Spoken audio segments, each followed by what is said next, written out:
Welcome to the Soul Science Podcast. I'm Vanessa Nova. And I'm Karla Clark. And in this first episode, we're going to kick it off and talk about what metaphysics is. What is the science of the soul?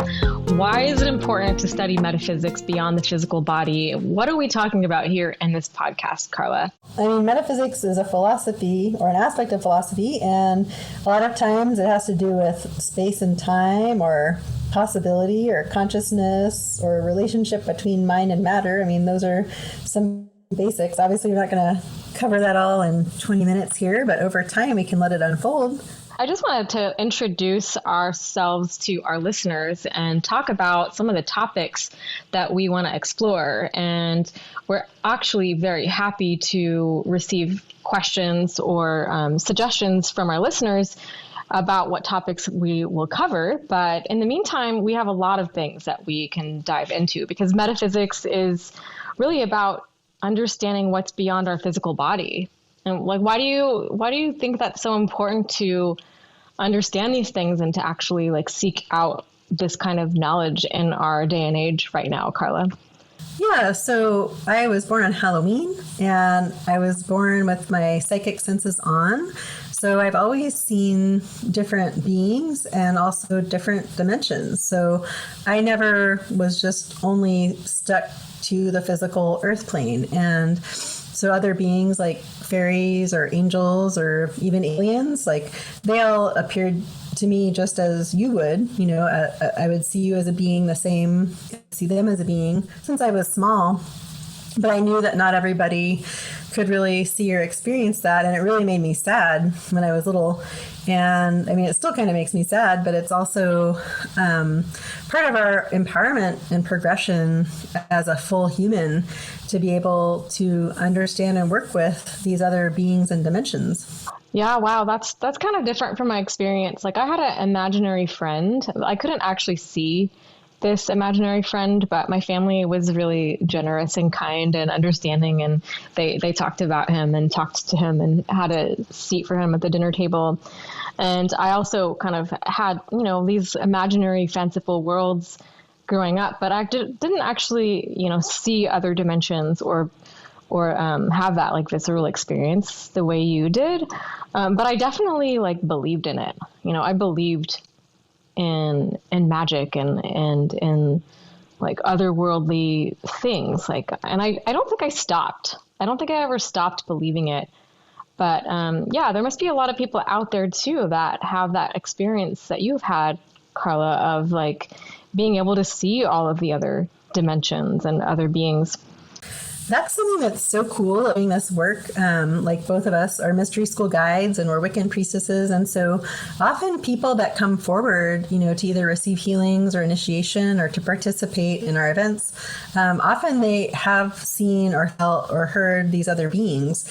And it's really grounding and comforting for them to be able to talk to other people about it because, maybe their whole family didn't see or understand that. But then when they finally have a person or a community to talk to about it, they're super excited.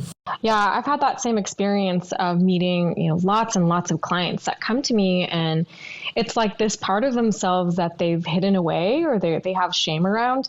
And being able to start talking about it and to recognize that they're not alone is so amazing and connects them in a way that they can actually start to open up those gifts and know they're not alone. So yeah, on the end of things, there might be people that have never seen or felt or heard another being, but they still know that there's something beyond the physical, and so they're really willing to do the work to open themselves up in a safe way, like we can with our mystery school tools. It's not just opening the floodgate to everything. It's very specific work to connect with positive beings, beings that can help us, like our guides or angels on our mission. And it's really cool. I've seen people totally blossom from having maybe a very concrete life in the tech industry, or something like that, to completely working with fairies and myrrh and angels. It's so neat to see that. And then what that shows in their life, as far as joy and expression and even businesses. I've seen people create businesses out of that. It's really cool. Yeah. It's what you were saying before about feeling a little bit sad, like feeling sad that people don't have that experience, because, science has proven that we only see like what percentage of our reality, like 1% of our reality, or we only use 10% of our brain capacity is what they say. And probably it's less than that. So when you start actually actively looking for what is beyond what we know, what is beyond what we can prove with our physical eyes and our physical senses, you're opening up this whole world of possibility that's so exciting, and there's so much more to explore and to enjoy. And that's what makes all of this so exciting for me, because like I said, I didn't really grow up having these sort of extrasensory experiences. I remember, like, I was a sensitive kid. I'm learning that more and more, that I'm really sensitive and empathic, but as we all are, everyone is empathic. But I'm realizing that once I've come into more of my power and seeing more of my senses come online, like, there's just so much more to experience and so much more support and so much more joy.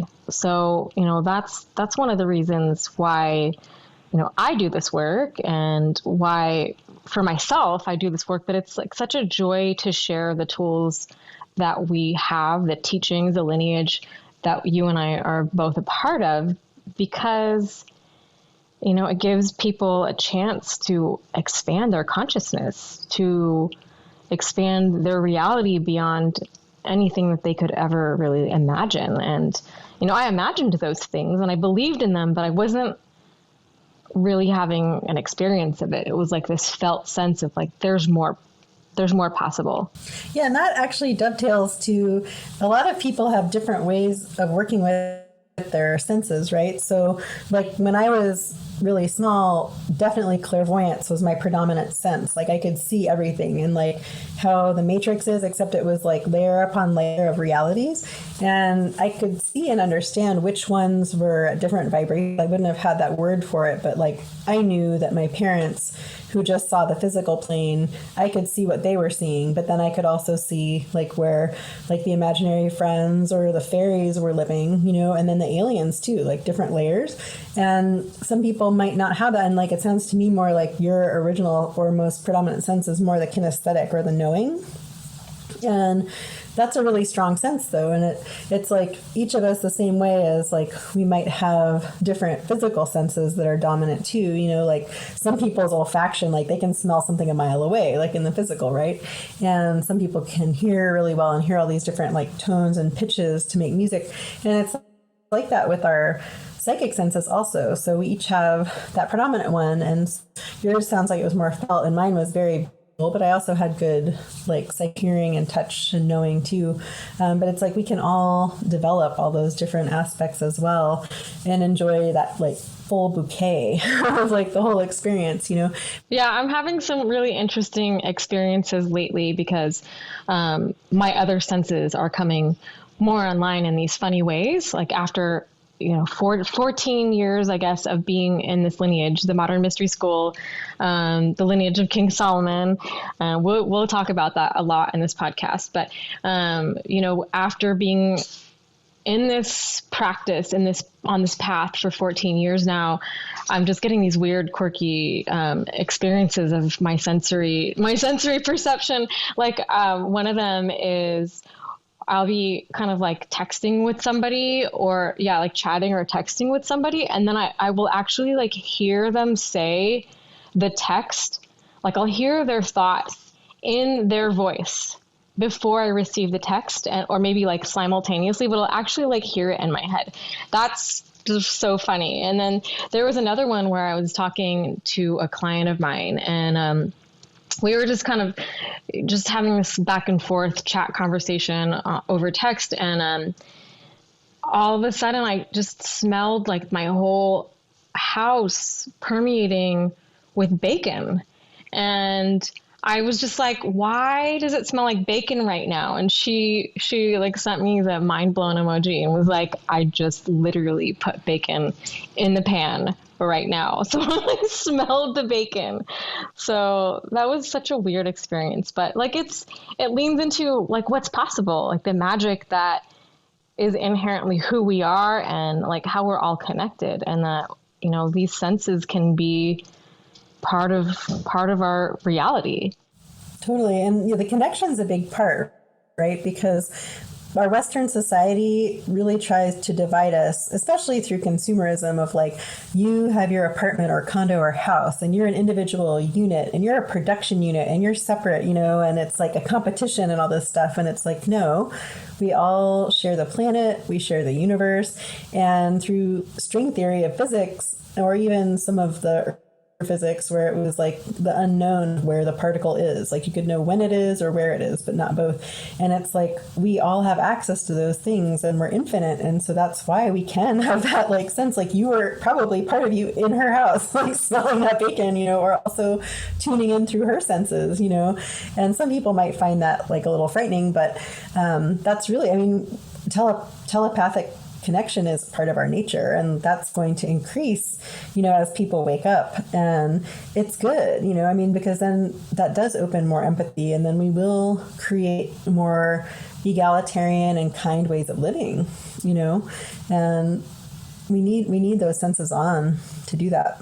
Yeah, we definitely do. That reminds me. So that's something that we'll talk about in another episode, a whole other episode. We'll talk about, the future and the new paradigm and where things are going, where we would like to see things going, because there's no doubt that right now in the world, like we need change and we need people to wake up and we need people to start understanding more of who they are. And that's really what this path, I keep talking about path. We'll talk about initiation more in another episode, because that's what this is about. It's a path of initiation. It's a path of spiritual growth and discovery and progression.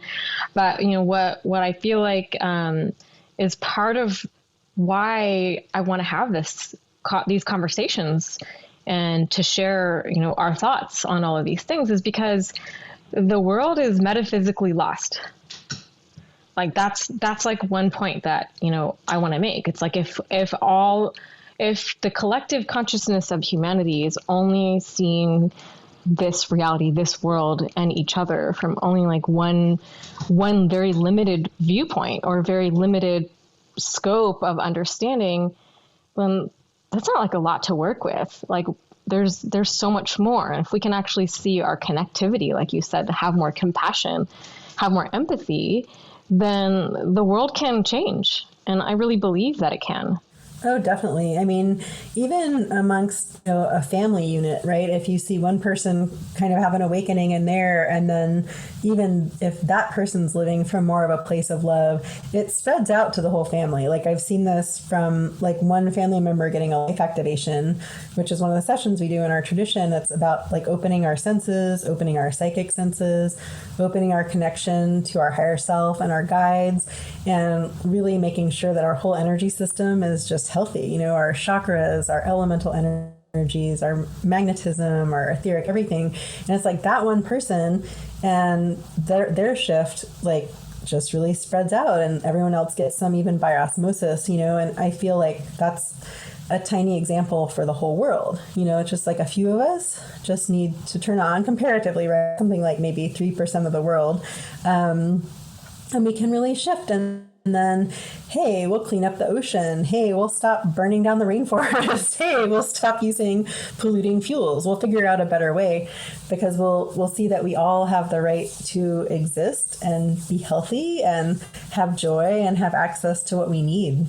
That we share at Soul Science are all about empowering people, and they're all about giving people the tools that they need to really thrive in life and to navigate the complexities of the modern world. And that's something like I want to speak to a lot on this podcast as well, is like, again, I said, people are metaphysically lost, and who we are is as spirit, who we are is like this greater aspect of our divinity. And beyond the physical is really, I believe, the answer. And magic is the answer. Magic meaning, using these ancient technologies to create transformation within ourselves and within the world around us. So yeah, that's really what it's about, right? Magic? Definitely. Yeah. And magic with a K, people might think magic, MAGIC, and that's that rabbit out of the hat, or trick. But we mean magic with a K, which is that internal and external transformation that's possible when you use the right tools and the right energy. Exactly. So metaphysics, magic, transformation, healing, these are all the things that we are going to geek out about, we're going to talk about. And I really want to know, just before we kind of close this out, what has studying metaphysics and doing so in a real lineage, more than just like reading books or whatever, like what has that done for your life? Because you already had an experience of the non-physical, the invisible realms. Like, what has any of this done for you? Wow. I mean, so much. I mean, obviously we could talk for years about it because I had so much physical healing from it. But one of the best, just small examples is just being able to have really good energetic and emotional boundaries, because I was raised in a situation where there were no boundaries, which is not healthy at all. And when you're working with other beings, you really need to have strong boundaries too, not just humans, but other ones.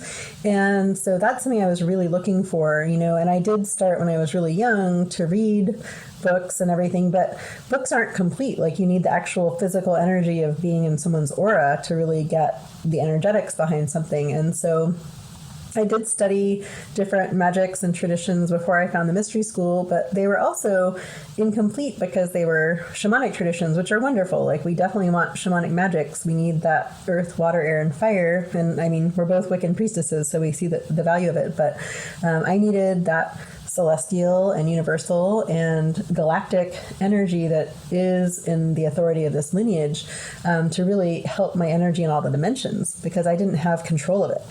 And that was unhealthy for me. Like, I was, I just had a lot of untamed power, and kind of like when you see the superhero movies where the person's like going crazy and zapping everything with their hands, like that's kind of where I was. And I needed a real way to route my energy so that I could ground it, and not just disperse it, and also not make myself sick, because if you have all this weird energy like running rampant in your body and nowhere to ground it out, just imagine like being hit by lightning and there's nowhere for it to go. You need something for it to do. And so, our lineage has got so much. I mean, it's got this amazing foundational work of Kabbalah, which that gives you all the philosophy and practical application that you could want. But we also have the healer's path. So that's one way that I really do ground my psychic energy, is actually by providing healings to other people. That's a really healthy way to flow that energy.